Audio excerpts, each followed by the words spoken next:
Welcome back to the channel, folks. This is daily update for Bed Bath & Beyond, and today the stock took a beating.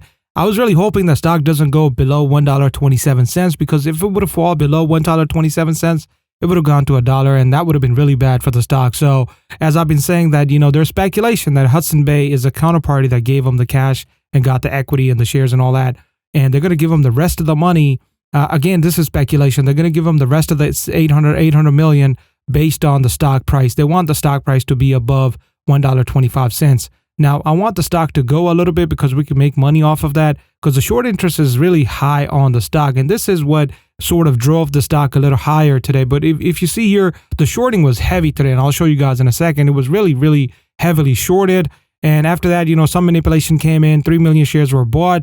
Now, if you're shorting the stock, you don't want the price to go up. If it started going up, you're going to lose money, okay? If the price start to go up, you would have to cover your shorts. So basically, when you buy the shares from the market, that pushes the price even higher. So which, brought the price to $1.36. We'll come back to the level in a second. Let's take a look at the cost to borrow. For the folks who are new to the channel, cost to borrow is when institutions are shorting the stock. They want to borrow the stock from a broker because they cannot naked short. Naked shorting is a problem as is. So, they would have to borrow the stock from a broker, pay a fee, take, let's say 100 shares or 50 shares or 60 shares and sell it in the market because they know the price of the stock is going to go down. When the price goes down, they buy that same amount from the market, pay back broker the share and the fee, take home the profit, whatever the difference is. But let's take a look what happened here. 6:30 a.m., 90,000 shares were available for shorting. Ran out of quickly, like from 6:22 a.m., only 2,000 were left. Broker refilled at 95,000. They went to the market, bought 95,000 shares at 7 o'clock. By 10 o'clock, they were down 50,000. So about 50,000 shares were left at 10 o'clock. Right now, it's about 2 p.m. or so, and it's not updated, but it was heavily shorted, okay? And if we look at the institutional holdings right now, this is also an important factor. Institutions are still holding steady 46.27%, which is a good sign, right? They're not giving up on the company. In my personal opinion, Bed Bath & Beyond has really got to show some good quarters, okay? Like second quarter, third quarter of financial earnings has to be really phenomenal. They are closing more stores. They're trying to reduce their expenses because, look, at the end of the day, if they're not selling inventory, that becomes liability, right? Because you have to pay up the salaries and you're not really making any money and you're running out of cash. The cash they receive supposedly from Hudson Bay, I think they already made like 24 million payment out of that. So they don't have a lot of cash left, in my opinion. Maybe another 3 months or 4 months, they're going to run out of the 225 million because they have a lot of stores still open, which are not profitable. So they're closing down those stores. So they would have to raise a lot of cash. So in my opinion, if they don't do all that and they don't show good earnings, these institutions are going to flee the stock. Okay. When they start fleeing, we have a problem at that point. But right now, as a retail investors, I am feeding off of the short interest. Let's take a look at the short interest. The short interest is 56%, and this is what I am driven off of, okay?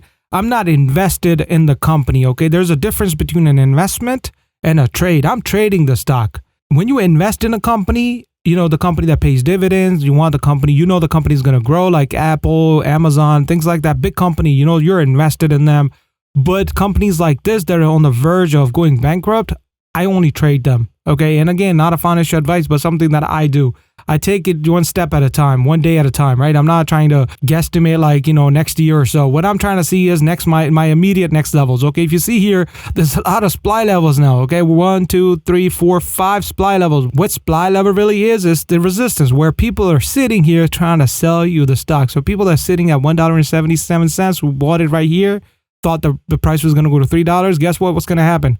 When this stock isn't going to climb to $1.77, they're going to sell it. Okay, most of them. And this is what's going to bring the price down. And same thing's going to happen here. 140, 142, 151, 160. Again, if it gets to that level, becomes, it's going to get shot down, in my opinion. So it's going to be really hard for it to cross unless we catch a really good short squeeze, okay? If it goes down, then your demand level right here, if it crosses this, now there's not going to be a demand anymore. It's going to be a supply at that level, because if it crosses this level, that means there's not a lot of buyers sitting here trying to purchase the stock at this price. So it's going to drop down. So thankfully, it did not drop here. Some manipulation came in, 3 million shares, as I said before. Right now, I think the stock is going to hover in this level, $1.27, $1.42, and let's see how it does. Again, if it crosses this supply level, $1.42, is definitely going to $1.51 because in between that, there's nothing there at that point stopping it to get to $1.51. Again, these are my levels. Hope you guys like this video. If you're new to the channel, do consider subscribing. I'll talk to you guys in the next video.